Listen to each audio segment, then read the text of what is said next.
NRG shouldn't have won champs. Not because they weren't the best team, not because they didn't deserve it, not because they cheated or anything like that. No, NRG shouldn't have won champs because their opponents should have done a much better job at punishing them for what they were doing. What am I talking about? Well, they revealed what they were going to do in the third round of the tournament. This is their first map of the tournament against EDG, and they started it straight away. They were buying light shields. And they were consistently buying light shields, as I will show you. But in this instance, Scuba and Som, they could buy full shields if they want to. The entire team could buy regen shields if they want to, but they don't. They're going for light shields instead. And some of you may be wondering, isn't there a gun that really hard punishes buying light shields? And yes, there is. It's called the Outlaw. And yes, it does really hard punish buying light shields. But did any of NRG's opponents decide to ever buy an Outlaw? Not really. No. And this is the thing that you need to understand, okay? You need to understand that when the Outlaw first came out, a lot of people said this is the death of light shields. But what they failed to understand is everyone in this game is married to the Vandal and Phantom. They love those guns. They only want to play with those guns.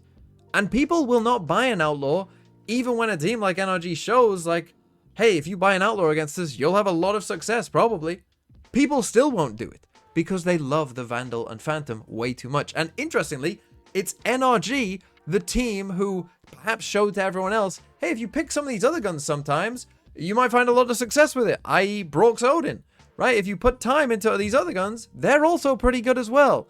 Interestingly, it was that team that won champs that knew that, but all the other teams, nah, they're still married to their Vandal and Phantom. And if you're wondering, okay, why are NRG taking this risk? Because of course someone could buy an Outlaw against them.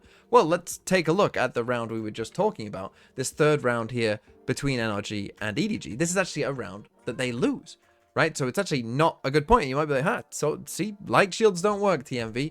But the thing is, NRG were able to get away with this and win a lot of these games, because if we take a look at the fourth round instead, after they take a timeout, what do we see? Oh, take a look at their buy. They have a full buy. Do you know why? Because they're using light shields. They're able to get many more full buys in a game because they are buying light shields. And guess what? Because then they have an actual full buy in this fourth round, whereas most teams would not in this instance. Guess what happens? They win this round. A kill with a rifle. Maybe a Sheriff doesn't get that kill, right? A Stinger almost certainly doesn't. And they end up winning these rounds because they actually have guns online, right? Boom, rifle gets that kill. A lot of other guns don't get that kill, right? They win this round. They ended up winning this map in OT. And if you're just thinking, TMV, I'm sure they didn't buy light shields that often. I'm sure if they could buy full shields, all of them, they would have done, right? No, absolutely not. Let's take a look at round 9 of Corrode here, right? NRG won 5 in a row, and then they lost a round. And pretty much any time this happened, where they had gone on a bit of a win streak and then lost a round, it was going to be light shields. Take a look at this. 4 of their players have more than enough creds to buy full shields, yet they don't. They're not gonna. Nuh-uh. And this is the thing. You can go to pretty much any map, maybe outside of the 13-1 Giants, but pretty much any map, you are going to find multiple rounds where they could buy full shields, and instead they did buy light shields. And their opponents, like here's another good example for you from EDG, were not punishing them. And let's just quickly go through from that example that we just saw in round 9 of Corrode to see why, again, NRG are doing this. Because you'll see the advantage that they get from it, right? So they end up losing round 9.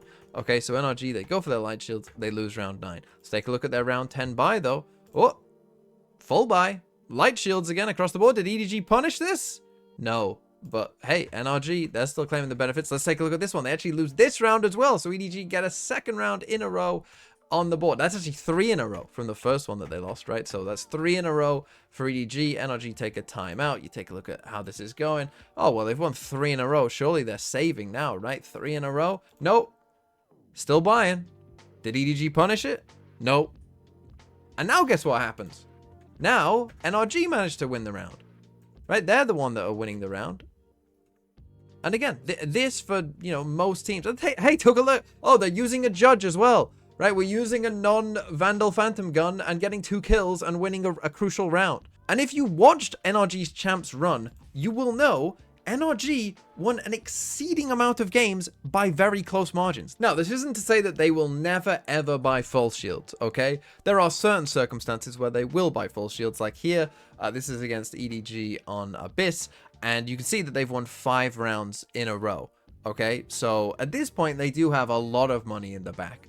Right, so at this point, when they've got a ton of money in the back, well then of course it makes sense to go for full shield, because you can buy either way, it doesn't really matter, right? But as I mentioned at the start of the video, their opponents were refusing to punish them for this. Here actually is an example against DRX, where DRX do have an outlaw, but this time it's actually against a full eco here for NRG, right? So okay, this one, you know, is a full eco, but again, if we skip ahead, you're going to see, so DRX win the round against the eco. What are NRG doing in the next one?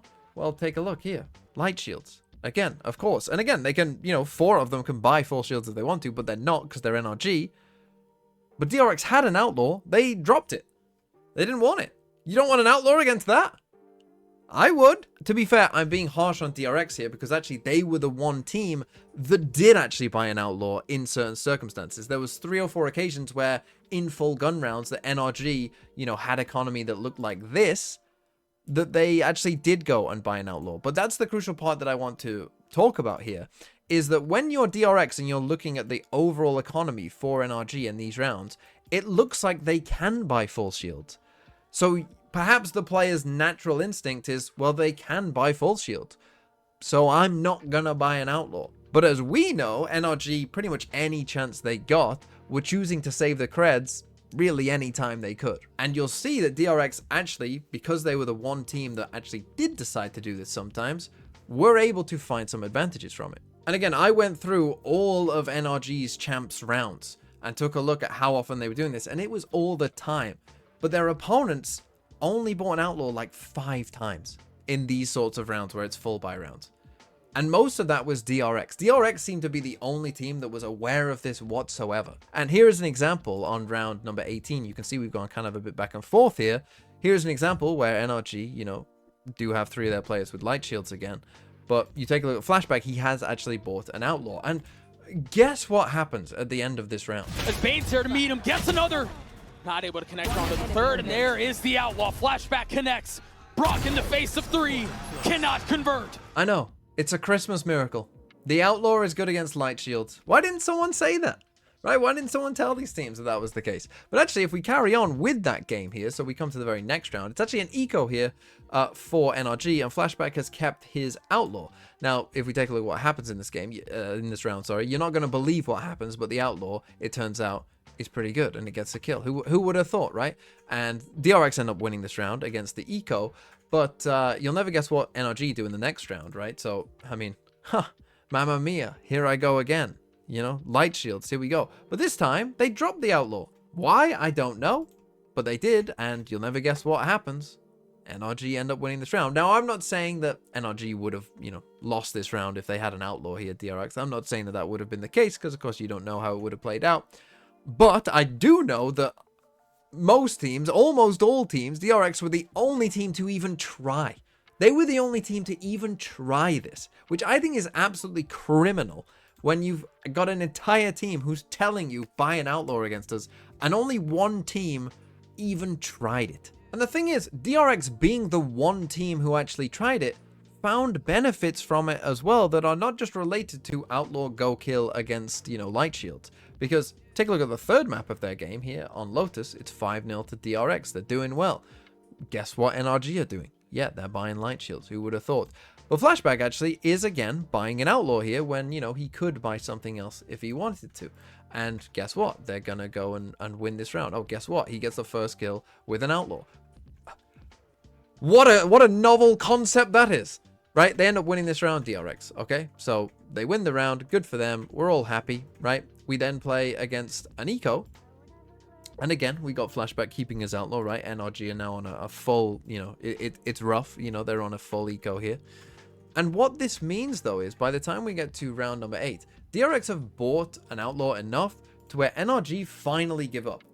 They finally give up and go, fine, we'll buy full shields. But it's not just this kind of round that this impacts, right? If we come back and take a look at the eco round, look how bad this eco is from NRG. Look at how bad their guns are here. Right, so just by forcing them, by saying we've bought an outlaw enough that NRG feel like they have to do it, you end up with easier eco rounds as well. And again, just to show you how prevalent and how strong this idea from NRG can be when it's not punished properly, let's actually take a look at an infamous map, the Abyss of the Grand Final against Fnatic, right? So currently here, it's 11-5. Fnatic are now, you know, on their way, they're on their way back, right? This is the kind of, you know, we're getting to the gun round portion now in round 17 and onwards. And let's just take a look at what happens from here onwards, right? So round 17, we got a full buy from NRG with light shields. And I'm just going to tell you right now, Fnatic don't buy an outlaw this entire time. Now, I know that Fnatic do actually manage to, you know, win this map, of course, and it's crazy. But essentially, Fnatic were doing this on hard mode. Because take a look, because they don't buy any outlaws, take a look at what happens. So we have a buy in round number 17. Round number 16, light shields, buy, right? Obviously, again, still no outlaw for Fnatic. So we got 2 buys in a row. I mean, this is the, you know, they've now lost a lot of rounds in a row. They managed to win that round, NRG. So obviously, again, we come out here. Again, majority players on light shields. So it's another buy for NRG. Skip ahead. You know, we know now that they're going to lose, you know, a lot of these rounds. Next round, buy round, right? So that's 4 buys in a row. Then we'll skip ahead. They do eventually take 1 eco round. Okay, so here it is, 1 eco round. And also, this eco round is interesting in the way that NRG manage it, right? Because you take a look at it, they basically completely full saved, right? So they've basically done a full give up round. Round 22, light shields across the board. Any outlaw? No. Round 23, here we go again. Light shields, full buy, right? Round number 24, and what are we gonna get? We're gonna get full buy. Obviously, it's round 24 now, so they don't need to save any extra credits, so they do majority go with the full shields. We watched from round number 17. Obviously, we know that they're only going to win 1 of those rounds out of 1, 2, 3, 4, 5, 6. Coming off the back of losing the first 4 as well, there's only 1 eco in there. This is buying 7 out of 8 rounds. That's insane. And that's the power of this strategy when it's not, you know, when it's not punished properly. And I know that Fnatic, yes, they did manage to win anyway. But obviously, NRG's chances in all of those rounds are good because they have full buys. It is worth doing it. And teams, I cannot believe they let Fnatic get away with it. I think that that is criminal by those teams that were playing against NRG. And I think one of the reasons that NRG were worthy winners is because they understand how the economy actually works and are probably the only team that actually does. And they're the team that also is perhaps the best at using other guns other than the Phantom and Vandal. And they are the team that won champs. Shock horror.